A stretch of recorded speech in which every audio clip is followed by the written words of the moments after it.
posibilidades de acceso. Hey, hey, hey, hey, hey, Nación Sabrosa. Hey, hey, hey, hey, hey, Nación Sabrosa. Bueno, también. Hola, buenas noches. Nuestra audiencia que siempre nos acompaña, 7:30 de la noche de los miércoles en vivo a través de YouTube. Hemos tenido unos días muy agitados. Hoy, por ejemplo, pasó el grueso de la reforma pensional ya aprobada en la Comisión Séptima de la Cámara.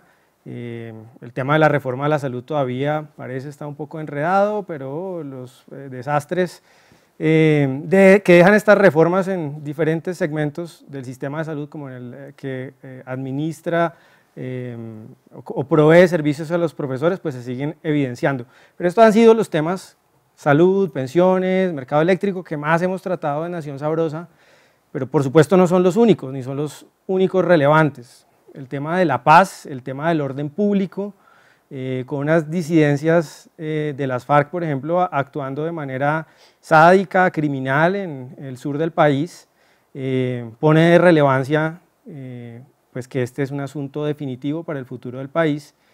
Por eso hoy tenemos dos invitados pues muy especiales que nos van a permitir entender lo que está pasando de primera mano en materia de paz, en materia de conflicto. Por un lado, le doy la bienvenida al señor José Félix Laforí, presidente ejecutivo de FEDEGAN y negociador del gobierno con el ELN. Bienvenido, José Félix, a Nación Sabrosa. Muchas gracias por invitarme.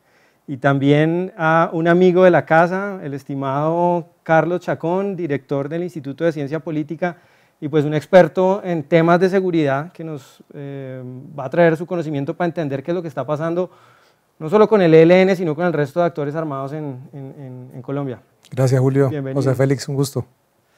Yo quiero poner una discusión sobre la mesa y es sobre, a ver, había habido una fórmula, digamos, militar que se había impulsado esencialmente o principalmente desde la doctrina de la seguridad democrática, y un poco la noción que hubo después del proceso de paz con las FARC es que esa fórmula fue insuficiente para superar los problemas de violencia del país y que la paz iba a venir vía negociaciones, esencialmente. Con lo que estamos viendo ahora, yo siento que está un poquito desafiada esa noción, ¿no?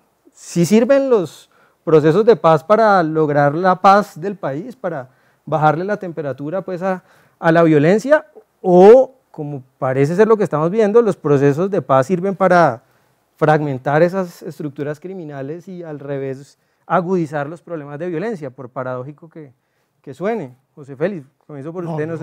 Yo creo que la parte final, mire, hay un elemento que vale la pena traerlo a colación. La década de los 60, después de la Revolución Cubana, el comunismo internacional, especialmente la Unión Soviética, que desde el año 30, incluso aquí constituyó el Partido Comunista Colombiano, había intentado por todos los frentes ver cómo lograba avanzar en América Latina. Incluso, aunque es un tema mucho más largo para compartir, la Alianza para el Progreso fue el temor que tuvieron los americanos para ese entonces de supuestamente una cabeza de playa que era Cuba para tomarse América Latina. Pero mire usted este elemento, y además con mi buen amigo el doctor Chacón, no hubo país en América Latina que no tuviera, no uno, varios grupos armados que bajo la impronta supuesta del foquismo intentaran repetir la hazaña de los barbudos cubanos tomándose el poder. Ustedes recordarán bien que Fidel Castro, vaya usted a saber cuál fue la razón de fondo, terminó mandando al Che Guevara a Bolivia para poder generar esa dinámica del foquismo. Salvo Colombia, no hubo un solo país que a través de las instituciones que la democracia había generado para confrontar a un criminal no hubiera acabado con estos grupos. No hubo uno. En consecuencia, aquí lo que tenemos que pensar es esa disyuntiva que usted plantea, ¿a dónde nos lleva? Aquí arrancamos con el tema de los diálogos en el gobierno del presidente Betancur, hasta Uribe. Uribe cambió totalmente esa política. Y yo creo que el país respiró, ese sí, un aire de paz. La gente transitaba por las carreteras, la gente, en fin. Santos se devolvió en el tiempo. Y lamentablemente faltó un poco más de vigor desde el gobierno de Duque para corregir errores. Es que las democracias, por deficientes que sean, obligatoriamente han construido una serie de instituciones para confrontar a aquellos que no siguen las reglas de juego de esa democracia. Cuando tú generas estos espacios, muchas veces están mandando unos mensajes equívocos. Y si bien yo estoy y soy parte de la delegación del gobierno, lo hago por dos razones, porque me lo vas a preguntar y me anticipo. Una, porque yo creo que Uribe, cuando me dijo, asista, queremos quitarnos el mote que somos enemigos de la paz. No, nosotros no somos enemigos de la paz. Nosotros creemos que la paz viene de la ley, del respeto a la Constitución. Y dos, porque también quería ver hasta dónde uno puede avanzar propositivamente con el ELN, a ver si uno encuentra unos escenarios en donde la visión de país que ellos tienen con la visión del país de una persona como yo, que entre comillas, formo parte del establecimiento colombiano, pueden ser o no compatibles. Vamos a ver qué pasa. Carlos. Yo creo que José Félix ha dado en el clavo de algo que estamos viviendo hoy, es la narrativa. Es indudable que no hay paz sin seguridad, no hay libertad sin seguridad, no hay prosperidad sin seguridad. Pero aquí, luego de haber logrado recuperar la seguridad, porque las nuevas generaciones no conocieron, y desafortunada y tristemente lo van a conocer, lo que eran las tomas guerrilleras, los secuestros masivos, los atentados terroristas. Cuando recuperamos la seguridad, después entró una ola de políticos, activistas, centros de pensamiento, académicos, dedicados a decir que la seguridad era un tema de guerreristas, que la seguridad era un tema de la derecha. Incluso recientemente en las elecciones de 2022 tuvimos un exministro que fue candidato presidencial que decía que la seguridad era un tema de fachos. Que eso, ¿para qué hablábamos de eso? Que eso era un tema de fachos. ¿Quién? Un exministro que ustedes tuvieron aquí, el señor Gaviria, que lo entrevistaron ustedes. Y eso es lamentable, y fíjense en el daño tan profundo que hace esa narrativa a un país. La seguridad no es un tema de fachos, la seguridad no es un tema de la derecha, la seguridad es un tema de todos los colombianos. En un país que vive ciclos de violencia, decir que la seguridad es un tema de un sector político específico es ser absolutamente indolente con las víctimas, es mirarse el ombligo, es no mirar más allá de las fronteras de las grandes ciudades del país y pensar que porque viven tranquilamente transitando en sus vehículos de un lugar a otro en las grandes ciudades, lo que está pasando en los territorios no importa. Y resulta que es que la gente está padeciendo la violencia. Entonces, como aquí muchos se montaron en el cuento de que la paz negociada en un acuerdo iba a ser la paz de todo el país y que al otro día nos íbamos a levantar y esto iba a ser más pacífico que Dinamarca, pues le vendieron un engaño al país. Y hoy nos estamos despertando de ese sueño con un profundo dolor. Comunidades enteras confinadas, desplazamientos masivos nuevamente, reclutamientos masivos de niños, niñas y adolescentes.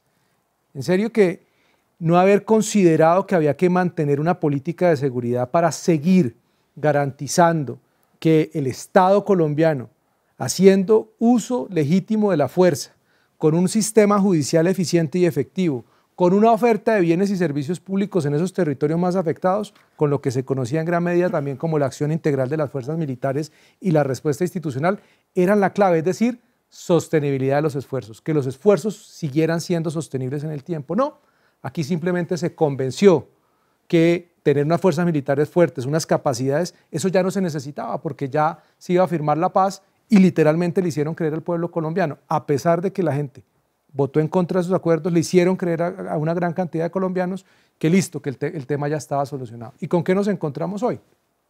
Con una narrativa de un gobierno que llegó al poder haciéndole creer a todo el mundo que la seguridad era un tema de guerreristas y que esto se solucionaba vía negociaciones.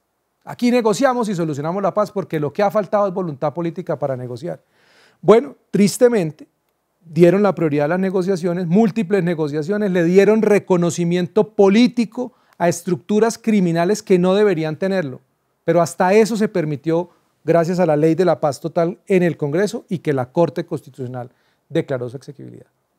Tristemente lo digo porque es que uno no le puede dar legitimidad a unas estructuras criminales como las disidencias de las FARC y mucho menos pretender dárselas al Clan del Golfo, porque aquí hay un elemento central que es el centro de gravedad del conflicto que vive Colombia, es la legitimidad. Darle reconocimiento político, usted les está reconociendo legitimidad. Es decir, que su lucha armada tiene un propósito. Eso es falso. Entonces, priorizó las negociaciones múltiples, ceses al fuego, y trató de hacer ceses al fuego multilaterales que fracasaron estruendosamente, negociaciones sin un norte, sin un alistamiento, sin protocolos, sin líneas rojas, que los grupos criminales han instrumentalizado. No, no sea exagerado. Bueno, entonces, ¿por qué los grupos están creciendo? No solamente en cantidad de hombres en armas, sino en la cantidad de municipios donde hoy tienen presencia, municipios y departamentos. Cada vez son más estructuras, crean nuevos frentes, nuevos bloques. Pues es un fracaso, hay que decirlo con toda claridad. Pensar que esto es únicamente negociando como se logra construir paz es equivocado. Y estamos dejando a millones de colombianos en manos de grupos criminales. La paz se construye negociadamente, claro, por supuesto, usted puede avanzar, yo soy un convencido que hay que buscar la paz por todos los medios, pero a la par, usted hace todos los esfuerzos por garantizar la seguridad. Eso implica invertir en capacidades de la fuerza pública, disponer de todos los medios, inteligencia estratégica, inteligencia criminal. Eso implica hacer presencia desde el Estado en esos territorios para responder a las necesidades de la comunidad. Pero decirle a todo el mundo, no, la gran apuesta únicamente, Julio, es nos vamos a sentar a negociar y tranquilos que en muy poco tiempo ya esto está solucionado, es una equivocación, es generar falsas expectativas y es engañar al pueblo. Venga, Carlos y José Félix, hubo una declaración muy famosa en un discurso de Fernando Londoño, yo no sé si eso fue en el 2018 o fue antes, en el que él hablaba que había o decía que había que hacer trizas el proceso de paz con las FARC. Y eso desde la izquierda se usó para decir, bueno, si gana Duque, se va a hacer trizas el proceso de paz con las FARC, pero ahora uno ve en el, proceso, en el documento pues, que se firmó en La Habana, uno de los elementos era, por supuesto, que los que firmaran ese documento no reincidieran en sus conductas criminales y que no se le iba a dar segundas oportunidades, porque si hay segundas también hay terceras y cuartas y N oportunidades. Y ahora vemos que, por ejemplo, en el caso de Iván Márquez, con Nueva Marquetalia, efectivamente se rompe ese compromiso, porque era uno de los puntos del Acuerdo de La Habana. Entonces la pregunta es, ¿ustedes creen que ya se hizo trizas? Digamos, desde ese punto de vista, ¿ya se hizo trizas el proceso de paz con las FARC? Súmele pues que hubo elementos de las FARC que no se desmovilizaron y que son las disidencias, más los que se bajaron del proceso pues como Márquez y como Santrich. Yo creo que el país debería de derivar una serie digámoslo como de conclusiones de lo que se hizo. Déjenme le expreso, por ejemplo, una diferencia entre lo que hicieron y lo que estamos intentando hacer. Allá nada estaba negociado hasta que todo estuviera listo. Aquí no, aquí vamos haciendo las cosas, vamos negociando y vamos logrando ponerlas en el territorio. ¿En qué terminó eso? En que el elemento que genera mayor conflictividad y especialmente para los sectores más vulnerables que hablaba ahora Carlos, es la protección de rentas ilícitas, especialmente el narcotráfico. Entonces, claro, cuando esa narrativa construyó, primero que el cuento del glifosato, señor Alejandro Gaviria tiene una inmensa responsabilidad como ministro de Salud, que fue el que metió el país en eso. Incluso hay una serie de episodios todavía no contados de la manera como el gobierno Santos escaló esto en la Unión Europea y generó con el glifosato toda una cantidad de ruidos. Y claro, ¿por qué Uribe lo logró y por qué Santos lo descuadernó? Por una razón elemental, porque cuando llegamos al gobierno en el 2002, habían 148.000 hectáreas sembradas de coca y 462 alcaldes despachando de Bogotá. Hoy hay 300.000 hectáreas de coca. Y de acuerdo a los datos de la Defensoría del Pueblo que habló el domingo, que hay 427 municipios de control territorial de estos grupos armados. Significa que están despachando allá. No he visto ninguno aquí. Ahí hay un lío muy complicado. Porque la coca bajó en Colombia a 42.000 hectáreas. Mi pregunta es, el país, por lo menos quienes estuvimos cuestionando los elementos que salían de ese supuesto acuerdo, siempre dijimos, este cuento de la combinación de las formas de lucha no es posible. Y eso fue lo que habilitó la disidencia primero y luego lo de Márquez. Hay un cuento bien interesante que vale la pena comentarlo aquí, pero quienes participaron de ese proceso me contaron que quien empezó a generar unas dinámicas en contra de las negociaciones en Cuba fue el hoy comandante de lo que se conoce, hágame el favor, el Estado Mayor Central, Iván Mordisco, que allá en el año 12-14 era un personaje que podía tener 20 o 30 hombres bajo su responsabilidad, pero en corredores estratégicos de la droga. Con otros más le dijeron a Gentil Duarte, mira, no, ellos allá y nosotros acá nos quedamos con el negocio. Y se quedaron con el negocio. Pero eso es lo que pasa en todos los carteles de droga, ¿no? No, claro, por supuesto, pero déjame te cuento la parte final, que es mucho más interesante, que va con tu pregunta. Cuando finalmente se pillaron a Márquez con Santrich a propósito de la captura que hicieron del sobrino de Marín y de lo que Marín contó y de la manera como, entre comillas, los entramparon, cuando Márquez se da cuenta que no tenía margen, que no podía ir a una curul del Congreso, yo recuerdo muy bien las imágenes en televisión, él detrás había un río, diciendo, tomen su curul, yo me regreso al monte. Cuando se regresó al monte, Gentil Duarte le dijo, no, nosotros aquí estamos completos, arma tú el tuyo. Fue cuando le tocó irse a Venezuela a armar lo que hoy en día es la segunda Marquetalia. Conclusión, lo hemos dicho, llevamos 40 años diciéndolo, desde el gobierno del presidente Barco. El gran combustible de la violencia en Colombia son las rentas ilícitas, especialmente el narcotráfico, también la minería ilegal, no cabe la menor duda. Pero eso terminó con una cantidad de emprendimientos criminales donde está la extorsión, donde está en el caso nuestro el abigeato, donde está el contrabando, es decir, la frontera con Venezuela, en el caso mío ganadero, del año 16 al año 18, entraron 6 millones de animales. Eso vale 2.400 millones de dólares. Eso es un negocio de unos policías con unos funcionarios del ICA. Es un negocio a gran escala. Entonces, evidentemente aquí lo que hay es un control territorial para protección de rentas ilícitas. Y ahí está el lío. Entonces, ¿qué va a hacer el gobierno ahora? No sé cómo va a hacer la cosa con Márquez. Dijeron que lo subían a la Constitución y que era parte del bloque constitucional. Una cantidad de cosas a los que nos opusimos, ¿no? nos opusimos y ganamos. Y nos metieron por la puerta de atrás. Ahora están enredados porque, como bien lo dices, los mismos acuerdos dicen que el que lo firma tiene que obligarse.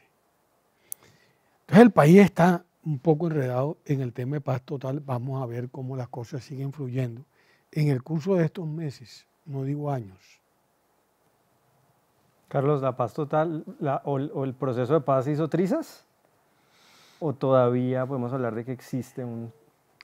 Yo creo que hay que diferenciar muchas cosas. Hay que diferenciar unos acuerdos que se firmaron y que este gobierno se niega a cumplir, pese a que una de sus grandes apuestas, como tú lo dijiste, fue criticar al gobierno anterior y decir que el gobierno anterior hizo trizas la paz. Pues lo que uno esperaba era que una vez llegaran al poder, arrancaran de una vez a implementar. No han implementado. Y ahora sale el presidente a decir que es culpa del Estado. Él, como cabeza del Estado, sale a decir que el Estado no quiere cumplir la paz. Pero una cosa son esos acuerdos y otra cosa es la paz. Es que el problema es qué entendemos nosotros por paz. Yo creo que los demócratas entendemos por paz que los ciudadanos puedan vivir en entornos libres de violencia y de miedo, donde hay un imperio de la ley, que es la Constitución Política de 1991, y unas instituciones democráticas. Donde no hay paz, donde se justifica la violencia, por ejemplo. Donde se justifica que un determinado actor pueda alzarse en armas, donde se justifica, por ejemplo, que una primera línea queme CAIS. Ahí no hay paz, ¿sí? Entonces, el tema es que la paz es difícil de construir cuando no estamos de acuerdo en a qué es lo que estamos llamando paz. Firmar un acuerdo por sí solo no es la paz. Es lo que llaman ellos paz con justicia social, ¿no? Que no necesariamente es lo que entendemos desde otros sectores, es el concepto de paz. El concepto de paz. Entonces, es reconocer que estamos enfrentando un enorme problema y se lo va a simplificar de esta manera. América Latina en este momento enfrenta una de sus mayores riesgos, está asociado con el aumento y la expansión del crimen organizado transnacional. Colombia no es ajeno a eso. Se están creando unos ecosistemas criminales con unos mecanismos de gobernanza criminal en los territorios donde distintos grupos ejercen poder, han creado unos centros de poder ilegal en torno a las economías ilícitas, como lo decía el doctor Laforí, y esos grupos están tendiendo a fortalecerse y expandirse. Aquí se ha dicho, no, hace unos meses escuchaba yo a alguien, un académico, decir, no, aquí no hay que preocuparnos tanto porque son unos grupos chiquitos locales, ya no son como las FARC, esos son unos pequeños grupos que controlan unas rentas ilícitas en unos determinados municipios. Bueno, les quiero contar que, como todo en la vida, especialmente en el poder, si usted deja un vacío, otro lo llena. Estos señores están llenando los vacíos, están tomándose el poder de los municipios y de los departamentos de todas las rentas ilícitas posibles. Y si baja el precio de la pasta base de coca, pues empiezan a extorsionar, empiezan a secuestrar, empiezan a presionar.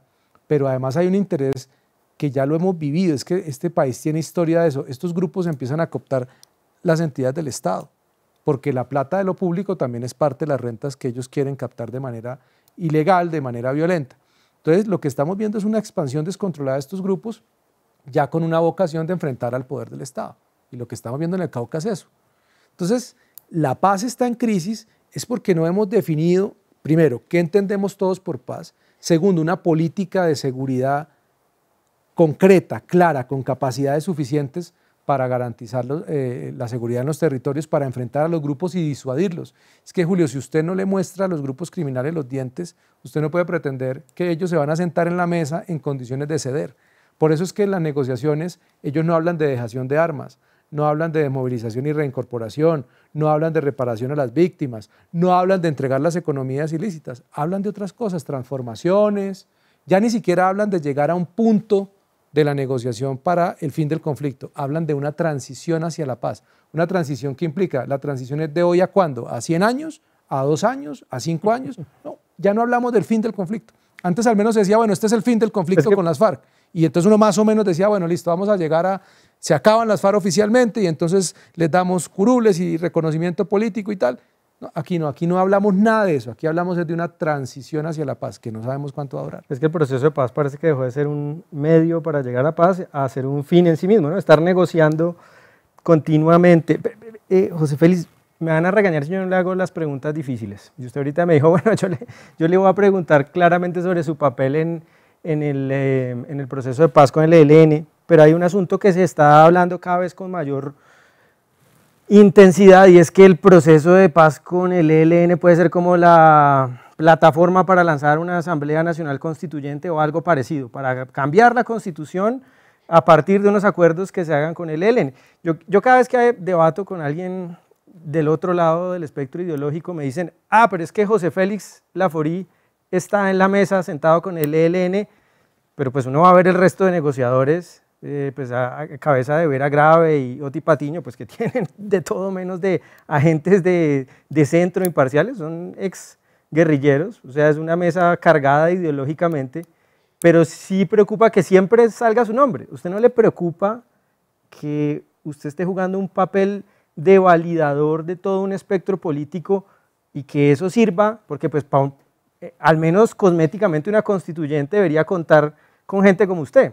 ¿Y no le preocupa que lo estén usando, o usted esté participando como validador de esa plataforma hacia una constituyente? No, ya a estas alturas de la vida, ni me presto, ni soy idiota útil de un proceso. Es decir, cuando tú llevas tantos años escribiendo cosas y diciendo cosas, ellos saben a qué atenerse con lo que yo digo. Por ejemplo, a lo largo de este año se han hecho básicamente 3 acuerdos importantes de los 20 y tantos. Uno, el tema de participación, y yo lo había advertido. Cuando discutíamos sobre la conformación, el alcance, etcétera, etcétera. Y finalmente se terminó por imponer la visión del ELN, en donde eran 80 y tantos sectores, 80 y tantas organizaciones de 30 sectores. Obviamente las primeras listas eran una lista totalmente homogénea. Ahí no había ninguna voz que eventualmente pudiera plantear las cosas de cualquier otra forma. Se logró, sí, con la imposición que me tocó hacer, meter, por ejemplo, el Instituto de Ciencia Política. Yo llamé a Carlos Augusto desde Cuba, como llamé a los gremios, como llamé a CORE. Pero claro, somos minoría. De 81 podríamos ser 17, 18 organizaciones que eventualmente miramos la vida desde el marco del respeto y cumplimiento de la ley. Hay otros no, otros están en otro cuento. Y sostuvo en su momento que si esta primera etapa era de diseño, es decir, un tema instrumental, metodológico, no había necesidad de tanta cosa. También me derrotaron. Algún día contaré las anécdotas que hubo durante ese periodo. Voy a ver si escribo un libro o hago alguna cosa que deje las constancias. Claro, porque evidentemente en mi caso yo soy una minoría. Es decir, una minoría. Lo cual no significa que me deje imponer las cosas. No estoy en Caracas hoy. Debería haber estado. Quizás tengo una excusa válida porque tengo un compromiso con el gremio gracias a la apertura del mercado chino de carne. Pero hice valer 2 cosas en las 2 últimas semanas. Primero, hay un acuerdo sobre el secuestro. Ese acuerdo va.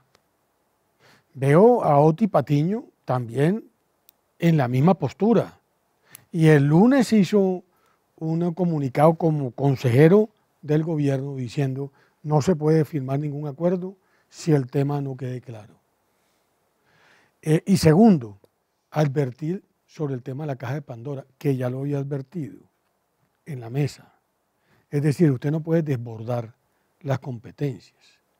Si la delegación de Colombia es una delegación en donde el gobierno, es decir, el presidente de la República, delega en un grupo de personas para que pueda negociar, nunca la delegación puede ir más allá de las funciones y responsabilidades que tiene el delegante. Dicho de otra manera, ¿puede la mesa, es decir, las partes, entrar a negociar lo que usted dice una constituyente? ¿Puede la mesa entrar a negociar transformaciones de carácter institucional, es decir, que afecten la arquitectura jurídica colombiana sin pasar por el Congreso? ¿Puede el gobierno, el presidente de la República, dictar decretos para cumplir lo que diga la mesa si ese decreto invade la competencia constitucional del Congreso? No puede. En consecuencia, evidentemente, de aquí en adelante, donde ya se empiezan a tratar los temas de fondo, pues mi voz estará ahí. No como idiota útil, ojo, por supuesto, sin un secuestro más. Pero fíjese que, por ejemplo, lo que pasó en La Habana, pues sí, en La Habana no es que se haya cambiado la ley colombiana o la constitución para meter a 10 personas en el Congreso de la República que no recibieron ¿Cómo que la apoyo no? popular. Claro que se Pero hizo. se validó a través del Congreso. No, claro. ¿Y por qué ahora no pasaría lo mismo? ¿Por qué no Bueno, ocurriría porque lo mismo? por lo pronto uno ve que los poderes públicos, Santos creo que tuvo bastante más cintura con la Corte Constitucional, con el Congreso de la República. Usted no se acuerda de los cupos indicativos y la manera como se compró el Congreso. Por favor, un plebiscito no es no, dijeron. Y por la puerta de atrás, con una proposición. Eso no está en la ley quinta. Terminaron aprobando semejantes perpentos. Y lo firmaron con la complacencia. Una frase que me encantó. Al parecer, el tema de dialogar no es para concluir en algo, en un fin, sino porque es un estado del alma que satisface una cantidad de intereses. No, yo no creo en eso. Mire, yo soy discípulo no de Álvaro Uribe, con quien he hecho la política en los últimos 20 y tantos años, de Álvaro Gómez. Muchísimos años duré de secretario político de él. Y decía una cosa, colombianos tienen una condición dialogante. ¿Dialogan para qué? Uno dialoga para ponerse de acuerdo o no sobre un tema. Pero lo que no puedes tú es tener del diálogo, que es simplemente una herramienta, el fin. Y el país se quedó en esa condición dialogante desde el gobierno de Betancur hasta Uribe, que dijo no más. Conclusión, para responderte, no soy idiota útil. ¿Hasta cuándo estaré en la delegación? Hasta cuando el gobierno quiera. Es decir, yo lo que no voy a dejar de hacer es decir lo que pienso sobre los temas. Porque en el fondo lo que terminaría es invalidándome. Yo no soy de los que en la mitad del proceso de Santos se pusieron la cosita de la paz. No, yo estoy en otro cuento. Yo soy un demócrata que creo plenamente en lo que es la democracia liberal. Yo creo en la división de poderes. Yo creo que la paz, que lo dijo también Carlos Augusto de alguna forma, es el imperio de la ley. Es decir, la persona se quitó la libertad natural, que fue la gran conquista de la Revolución Francesa, y se le entregó una entelequia que es el Estado, para que el Estado dirima los conflictos que hay entre los miembros de esa misma sociedad y entre esa sociedad y esa entelequia que es el Estado. Y para eso hay instituciones, y para eso uno las hace y otros las ejecutan, pero no este lío donde un grupo de gente que dice ser, la primera crítica que yo hice fue 8.000 voces y los 50 millones de colombianos, ¿dónde están? Es decir, 8.000 voces, o ahora que arrancamos a discutir 3 temas elementales, régimen político, modelo económico Y asuntos ambientales. y todo el tema de sostenibilidad ambiental, en lo que yo creo ¿no? Entonces eso, ¿cuántos? 20 o 30.000 personas le imponen al resto de los colombianos a través de qué mecanismo, referendo, plebiscito, actos legislativos que se tramitan en el Congreso o a través de una constituyente. Lo que no podemos es sustituir las 30.000 voces a las 20.000 voces, lo que establece hoy la Constitución del 91, porque si no estaríamos prácticamente en nada. Venga, Carlos, yo quiero hacer aquí un paréntesis, un tema un poco fuera de contexto, pero para darle una introducción, una nota que tenemos preparada de Mateo. ¿Usted se considera una persona de derecha o un libertario? ¿Cómo se siente más cómodo que lo llamen? ¿Cómo me siento más cómodo? ¿Y qué es uno y qué es lo otro? Iba a partir por ahí, porque la gente no sabe qué es lo uno, qué es lo otro. Si a mí me lo pregunta, yo soy un liberal libertario, pero porque entiendo en el diagrama de Nolan dónde estoy. Claro. No podría simplemente decir que soy de derecha, pero la gente no sabe, porque la gente usted le pregunta si es de izquierda y cree que izquierda es Petro para allá, y si es de derecha es Uribe para acá, y no entienden que hay, y bueno, y el centro, que en Colombia el centro logra hacer algo extraordinario que es todo, pero no es nada. Entonces uno no sabe muy bien cómo contestar esa pregunta. Ustedes sí que saben de esto en el ICP, porque han formado miles de jóvenes en temas de democracia y economía. Yo creo que es justo decir que la mayoría de jóvenes en Colombia y en América Latina se identifican más con la izquierda o el progresismo. Pero fíjese que no. ¿O no? creo. ¿Usted cree que no? Fíjese que no. No creo. Y voy a pegar esa respuesta a una cosa que dijo José Félix, que la dije anoche en un programa de radio a propósito del ELN. Nosotros hemos formado casi 30.000 personas y el proceso de formación nuestro es interactivo y participativo. De esas 30.000 personas, Julio, le garantizo que el 98% son personas que están de acuerdo con el Estado de Derecho, la propiedad privada, claro, el libre mercado. Y hemos ido al Cauca, al Valle del Cauca, Antioquia, Santanderes, la costa, el centro del país, etcétera. Yo podría salir a decir que 30.000 personas me acompañan en que este país necesita más libertad económica, respeto y restricto a la propiedad privada. Yo no puedo salir a decir eso. Lo que he encontrado es que los jóvenes, contrario al pensamiento que hay, es que los jóvenes per se son de izquierda, ¿no? Yo veo una juventud que quiere emprender, que quiere trabajar, que entiende la importancia de las reglas de juego, que no le interesa que le quiten a los ricos para darles a los pobres, no les interesa la redistribución, que entienden la importancia de generar valor. Uno lo que ve es que hay una sociedad que desafortunadamente no hemos tenido la capacidad de vender unas ideas mejor, de forma mejor, pero la gente, el colombiano tiene una diferencia respecto a otros, creo yo, pues porque además también he vivido en otras partes, es primero la resiliencia, somos muy resilientes, pero segundo somos personas con una enorme capacidad de tener esperanza para lograr ver hacia el futuro y poder pensar en un mejor proyecto de país. Eso, se lo digo con toda claridad, ese no es el enfoque que tiene una persona de izquierda. La persona de izquierda tiene otro enfoque. El colombiano, el joven colombiano tiene esperanza, tiene ganas de salir adelante, tiene ganas de trabajar, de emprender, de formar, de crear, no de destruir ni de derrotar. Pero eso es como un poco una actitud hacia la vida, una actitud liberal hacia la vida, pero en lo político, cuando usted le pregunta este o este personaje, yo sí creo que ahí hay un... Pero el problema es, ¿sabe por qué? Porque, insisto, los símbolos que han creado respecto a izquierda o derecha están personalizados.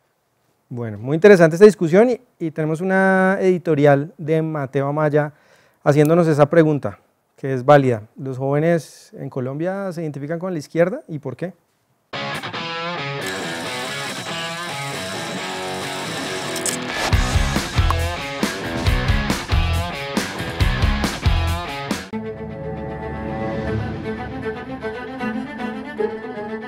¿Por qué los jóvenes suelen inclinarse a las ideologías de izquierda?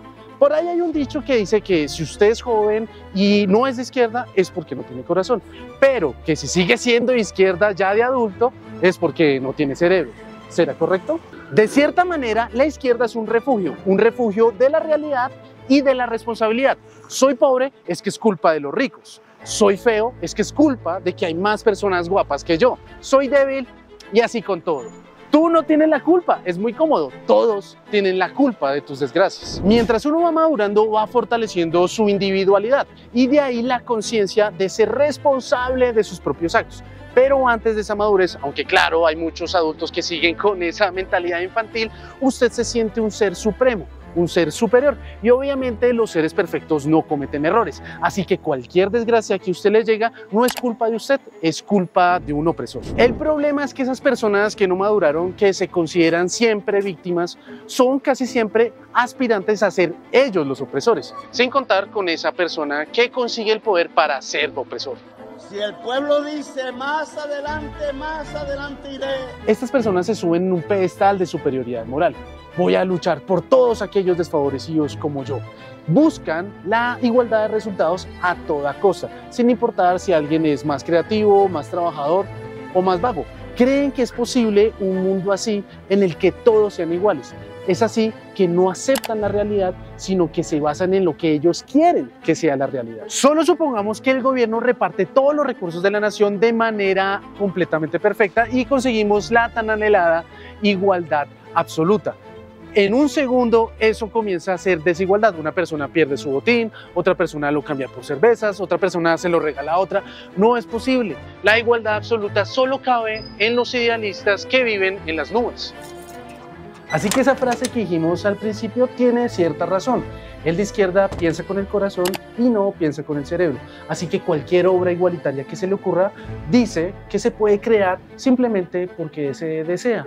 Por eso lo podemos ver proponiendo cosas tan absurdas como endeudarse de manera infinita, que las personas puedan cobrar impuestos más y más y más, y que el Estado puede gastar como un marinero borracho en cualquier cosa que se le ocurra. Los jóvenes son siempre más utópicos y cada vez que van creciendo van plantando los pies en la tierra y se van basando en la realidad. Bueno, yo creo que ese sí es un buen cuestionamiento sobre cómo explicarle estos temas a los jóvenes, pero yo quiero hablar también sobre actualidad política, si a ustedes les parece bien. Y quizá la pregunta que es más recurrente en el debate público hoy. Ahí veíamos ahorita en esa nota también al presidente Gustavo Petro en un discurso que él decía: voy hasta donde el pueblo me diga. ¿Eso qué significa, José Félix? ¿Que el presidente se va a tratar de reelegir o eso es ciencia ficción conspiranoica y eso no tiene ningún camino en la realidad para llegar a materializarse? Una reelección de... No hablemos del pacto histórico, porque eso ya está clarísimo, pues que obviamente se van a tratar... que el pacto histórico va a tratar de continuar el poder, pero hablemos específicamente de Gustavo Petro. ¿Usted cree que va a intentarlo? Petro es un político con una capacidad de activismo muy alta y no abandonó desde el gobierno esa que ha sido su tendencia en los 30 años o más que ha estado viviendo en democracia. Parte de su ADN. Yo voy hasta donde el pueblo me diga, yo también, pero en el marco de la Constitución. Entonces son frases que pueden ser interpretadas como tú las quieras, pero los hechos son tosudos, porque a la final, Álvaro Gómez me enseñó también que la política no es sino la sucesión de hechos. Una cosa trae otra y otra cosa trae otra. Pero todo tiene que ser de acuerdo a unas reglas de juego establecidas. Consecuencia, voy hasta donde el pueblo quiera, sí, pero convoca Petro cuántas, digámoslo, manifestaciones ha convocado. A veces el pueblo le responde y otras veces no le responde. Entonces, cuando se está gobernando hay que ser muy cuidadoso con ese tipo de expresiones, que pueden ser malentendidas. Y al ser malentendidas, no faltará quien eventualmente las entienda por fuera de la Constitución y la ley. La pregunta que habrá que hacerse, y él que es el jefe de Estado, y como tal, el jefe de la fuerza pública, comandante en jefe, ¿qué hace cuando hay desbordamientos del pueblo que creen un cuento que eventualmente no está claro? Entonces, gobernar es bastante más complicado, además un país como el nuestro, que yo creo que nos sobran leyes, nos sobran normas. Menos es más, diría yo, pero al fin y al cabo hay unas que son rectoras de la vida de la sociedad. Es que yo creo que no hay cosa más populista que apelar al pueblo, que es algo abstracto, que no sabemos exactamente de qué nos está hablando Petro, que el pueblo... Entonces lo que ha hecho es equiparar marchas, las de la oposición o las de los ciudadanos, que esto no es ni siquiera la oposición política, de los ciudadanos que no están de acuerdo con todo lo que está pasando y salieron a marchar en abril, y entonces las equipara con las de mayo, con las movilizaciones, etcétera. Pero aquí hay un elemento fundamental, es a Gustavo Petro lo eligieron 11 millones, en efecto, más allá de los cuestionamientos sobre la financiación irregular de su campaña y todo lo que hoy se está investigando. El punto es que lo eligieron con unas reglas de juego, que es la Constitución política. Y esa Constitución le da un solo periodo. El pueblo podría decir misa mañana, pero es que el señor tiene y juró respetar la Constitución y la ley. Pero ellos podrían decir, Carlos, no, es que Uribe también hizo Pero, el articulito. pero hizo el articulito. Aquí no está el articulito. Qué pena. Y aquí la Constitución ya no permite la reelección de manera inmediata. A menos que se cambie el articulito. A menos que, exacto. Entonces tramítelo. Es que fíjese que aquí hay dos cosas. Nosotros, tan pronto Petro dio ese discurso en Cali, hicimos un análisis del cuento del proceso constituyente o la asamblea constituyente, advirtiendo que eso es un riesgo para la democracia. El lenguaje que usa el presidente es un ataque sistemático a las instituciones democráticas, el llamar a presionar a la Corte para que elija fiscal, ahora salir a decir que entonces las fuerzas no podrán actuar. Básicamente no sabemos muy bien contra qué, porque aquí sí recordamos los que han actuado contra las instituciones y han llevado a cabo actos de vandalismo y terrorismo han sido sectores afines al gobierno, pero no sabemos muy bien a qué se refiere. Y aquí hay una línea muy delgada y es el orden constitucional. Y Petro ha dicho que aquí se ha roto el orden constitucional con el supuesto golpe blando. En fin, aquí lo que no sabemos es exactamente dónde se rompe el orden constitucional. Si es que el presidente manda cerrar el Congreso, ¿eso constituye romper el orden constitucional? Uno creería que sí, porque él no puede mandar a cerrar el Congreso arbitrariamente. Entonces él ha puesto de manifiesto que ya no es una asamblea constituyente, sino un proceso constituyente. Y a propósito de la pregunta de lo del ELN, nosotros advertimos que el tema del proceso constituyente, que hay que prestarle atención, es que se están inventando que unos sectores reunidos en asambleas populares y muy parecido a lo que traía el modelo de participación del Comité Nacional de Participación con el ELN, unas reuniones de determinados grupos de la sociedad pueden cambiar la Constitución. Eso es ilegal, eso es abiertamente ilegal, eso es inconstitucional, eso es sustituir la Constitución, suplantar poderes constituidos, eso no lo podemos aceptar. Entonces aquí lo que preocupa es que él, en lugar de estar actuando y ejerciendo el poder para el cual lo eligieron sus electores, 11 millones de colombianos, pero una vez hecho presidente, no solamente presidente de ellos, sino de todos, debería estar dedicado a gobernar, se ha dedicado a atacar sistemáticamente la institucionalidad democrática. Entonces la pregunta es, ¿pero por qué? ¿Eso qué tiene? ¿Qué es lo nuevo? Es que no es nada nuevo, es que Gustavo Petro no cree en la democracia liberal. Es que hay que entender de dónde viene y para dónde va. Él ha atacado a las Cortes, a la Fiscalía, a la Procuraduría, al Congreso, ha dicho que lo bloquean, que aquí hay que cambiar esas reglas de juego, que hay que cambiar las instituciones. Pues eso usted qué le indica a Julio si yo permanentemente estoy atacando las reglas de juego, que las quiero cambiar, que no me sirven, pero ¿cómo las quiere cambiar? Y aquí la única vía que hoy está establecida en la Constitución se llama Asamblea Constituyente. Hay que mandar una ley al Congreso, el Congreso la aprueba, la manda a la Corte la aprueba y convocan al pueblo y el pueblo vota si quiere o no quiere. Y digamos que haga el proceso y en algún momento se obstruya y le digan no, el Congreso entra le diga no aprobamos la ley. ¿Qué va a pasar? ¿Usted va a decir que el Congreso es el enemigo del pueblo? Porque él representa al pueblo. Además es muy populista usted decir que usted representa al pueblo. Hay una frase de él que a mí me impresionó. Yo soy amigo de la Constitución del 91, pero el poder constituido ha impedido las reformas que la Constitución del 91 estableció.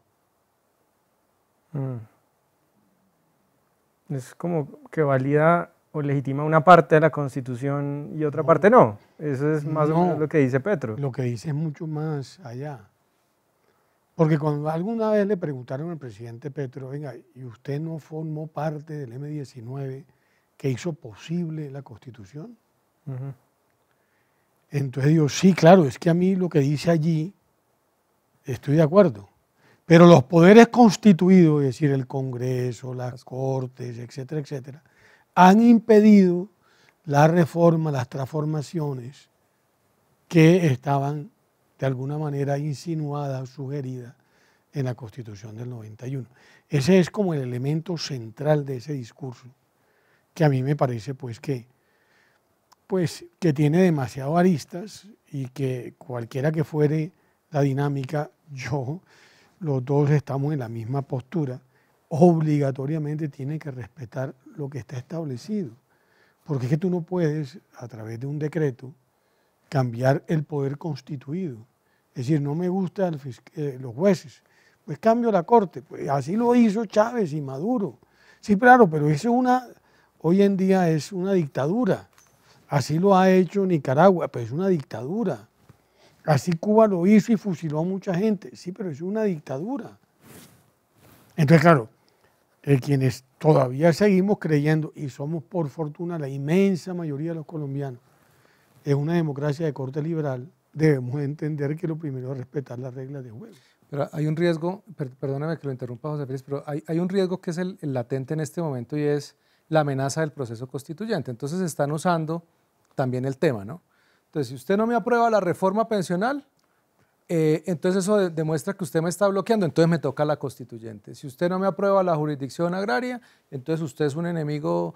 Entonces está usando al Congreso para ganar con cara y con sello. Es decir, o me aprueban como les presento las reformas, o si no me la aprueban, usted está bloqueándome y está justificando que yo convoque una constituyente. Eso es terrible. O sea, el momento en el que estamos políticamente es el peor escenario, porque entonces lo que está haciendo es casi que dejarle la responsabilidad a las instituciones de si ustedes no me aprueban, me están justificando mi discurso de que ustedes son incapaces de hacer las reformas. No, señores, que sus reformas no son convenientes y el Congreso y las Cortes están constituidas precisamente para garantizar que las decisiones sean las mejores. ¿Cree que van a ceder a esa extorsión? Pues a mí me preocupa, por ejemplo, mire, le voy a decir el fallo del Ministerio de la Igualdad. ¿Cómo así que el fallo dice que es inconstitucional, pero le dan 2 años? No, señor, eso debió ser de una vez. Es más, de una vez, desmonte esa vaina porque... O el de las regalías. O el de las regalías. No, entonces uno dice, pero entonces como pareciera, ¿cierto? Que se toman unas decisiones como para tratar de no... Y el Congreso igual. Entonces no, es que pasémosle la reforma porque de pronto el presidente, y obviamente no estoy hablando de los escándalos de corrupción ni más faltaba, me refiero a pareciera que es que mejor aprobemos para que no terminemos siendo nosotros los responsables, no, pues que nosotros a ustedes los elegimos, señores, para defender el orden constitucional a través del proceso legislativo. Ustedes tienen una responsabilidad también en eso. Pero nosotros no podemos estar también cediendo al chantaje del proceso constituyente para que entonces en el Congreso se le apruebe todo. José Félix, hay otra pregunta que yo sé que buena parte de la audiencia que aprecia mucho a su esposa María Fernanda Cabal se la está haciendo y se le dice a ella cuando vino. ¿Usted cree que su papel en el proceso de negociación la puede perjudicar a ella políticamente? Es una de las cartas fuertes de cara, pues, en el Centro Democrático. Sabemos todos que ella va a aspirar a la presidencia, pero muchas personas sí se preguntan, bueno, no entendemos cómo es que María Fernanda tiene esa posición tan dura. Seguramente dentro de sus propuestas, si el proceso se extiende hacia ese momento, va a ser, estoy hablando quizás desde la suposición, pero seguramente un proceso de paz con el ELN, si sigue en ese momento, no sobreviviría en un gobierno hipotético de María Fernanda Cabal. ¿Cómo se articula eso? ¿Cómo es que ella es una carta fuerte presidencial y usted está participando en ese tema? Pero hay unos elementos que hay que matizar, ¿no? Ella nunca estuvo de acuerdo, nunca, y sigue sin estar de acuerdo.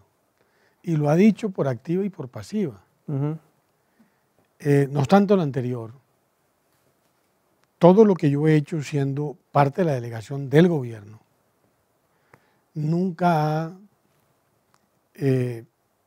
digámoslo, la palabra no es agredido, nunca ha desandado el camino que hemos andado conceptualmente.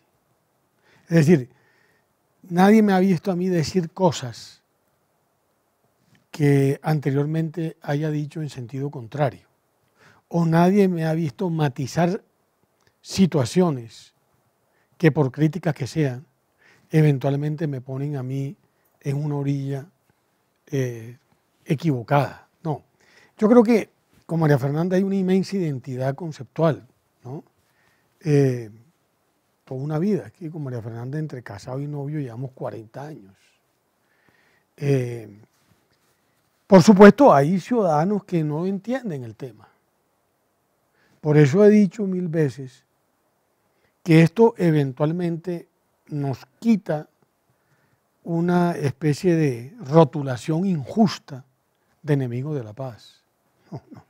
Es que el uribismo, es decir, Centro Democrático, nunca ha sido enemigo de la paz.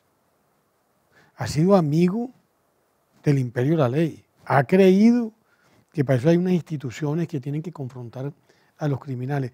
Pero fíjese una cosa que me parece singular. Fedegan es un gremio también mal rotulado, porque es paramilitar, porque es terrateniente, en fin, tiene una cantidad de calificativos que la izquierda militante es muy inteligente en rotular, al contrario, nosotros no. Es decir, hay un cuento bueno que ella dice, y yo a veces repito, la derecha es muy buena para hacer cuentas y la izquierda es muy bueno para hacer cuentos. Y los cuentos terminan, la narrativa termina ganándole a las cuentas. Es decir, los empresarios, una de las cosas que muchos años llevo diciéndole, y decimos varios en el Consejo Gremial, tenemos que defender la iniciativa privada, la economía de mercado. Hoy veo documentos que se están tramitando en Caracas, ¿cierto? Nuevamente con el cuento neoliberal y no sé qué más cosas y tal. Perdóname, ¿cuál es el lío ahí? Es decir, aquí lo que fracasó fue el socialismo y el comunismo, es decir, no hay un solo ejemplo, y hay 800 ejemplos positivos a nivel del mundo de cómo economías liberales, porque también el tema libertario, yo todavía no he podido entender bien cómo es esa rotulación. Bueno, lo logró Milei, ¿no? Con la juventud, y arrastró la juventud, que no más esta vaina puede del empleo público y la cosa, no, aquí queremos ser libres. Queremos que nuestra capacidad, nuestra iniciativa, nuestra posibilidad de ser lo que queremos ser nos permita hacerlo, ¿no? Y no esta cosa, pues, de papá Estado y cosas de estas, ¿no? Un tanto castrante, correcto. Bueno, pero voy otra vez al tema de Fedegan. Voy a decir una cosa muy singular. Nosotros tenemos un aparato, digamos, de comunicaciones fuerte. Y yo tengo una comunicación con todos los ganaderos de Colombia. Ningún gremio tiene, oiga el dato, 5.412 grupos de WhatsApp. No hay... Para que nos compartan por ahí el capítulo de Nación Sabrosa. Por ejemplo, se los puedo compartir, claro, porque en todo municipio, en ganadería hay en 1.105 municipios de los 1.122. Y en cada municipio yo tengo al menos 3 grupos de ganaderos pequeños, de menos de 100, de 100 a 500 y más de 500. Y ahí, Boyacá, Santander, hay mucho más de un grupo, 5.402. En consecuencia, tenemos un aparato bien. Desde que entré a esto, la favorabilidad se dispara y la negatividad se adelgazó. Antes el 70% era desfavorable y hacíamos cosas. Y María Fernanda, cuando no era político, en el 7 creó la Fundación Colombia Ganadera para los temas de derechos humanos, para los temas de responsabilidad social, recorrió el país con los temas de víctimas. Hoy tengo a las 5 de la tarde una audiencia en todo el país con todos los comités ganaderos y con todos los ganaderos, precisamente por la extensión de la ley de víctimas. Entonces yo no sé qué tanto la perjudica y qué tanto la favorece, porque se dan cuenta que en el fondo nosotros no somos ningún extremista ni de derecha, somos unos colombianos que queremos algún día vivir en una mejor Colombia. Pero su papel seguramente va a cambiar cuando ya comience la campaña, o no necesariamente. ¿Usted cree que yo no ayudo a María Fernanda de manera permanente? Claro que sí. Por supuesto, duermo con ella todas las noches. Yo a veces digo por tomar el pelo que dormimos en cama doble pero con cobijas separadas. Pero no por nada diferente, sino porque ella le da calor y a mí me da frío. Bueno, José Félix, Carlos Augusto, de verdad, muchas gracias por acompañarme en Nación Sabrosa. En el próximo episodio por acá volverá Briceño. Hoy me tocó solo con semejantes invitados. Un gran reto entrevistarlos a ustedes porque fue una discusión de muy alto nivel y nada, Carlos, por acá bienvenido como siempre. Muchas gracias. No, muchas gracias, Julio, y también que su audiencia siga al ICP en redes sociales. Muy importante también que conozcan el trabajo que estamos haciendo y todo lo que venimos poniendo sobre la mesa en esta coyuntura política. José Félix, muchas gracias por aceptar la invitación y lo esperamos por acá en una próxima. Encantado, además yo pensé que estaba Briceño, a quien quiero mucho. Y Briceño anda con el plan de desarrollo. Muy bueno el resultado, Briceño. Espectacular el resultado. Ahí está trabajando fuerte. Mándeme el programa y se lo garantizo que lo van a ver Bueno, un saludo a los ganaderos 500, del país. 600 mil. Salúdelos porque lo van a escuchar. Un saludo para ellos y para toda nuestra audiencia. Les recomiendo, como siempre, seguirnos en todas nuestras redes sociales, compartir no solo el capítulo completo que va a estar en YouTube, sino los cortos que vamos a publicar en todas las redes. Muchas gracias, un saludo para todos. Como dice Vane, Dios bendiga a Colombia. Chao. Si los jóvenes tienen posibilidades de acceso. Nación sabrosa. Nación sabrosa. Bueno, también.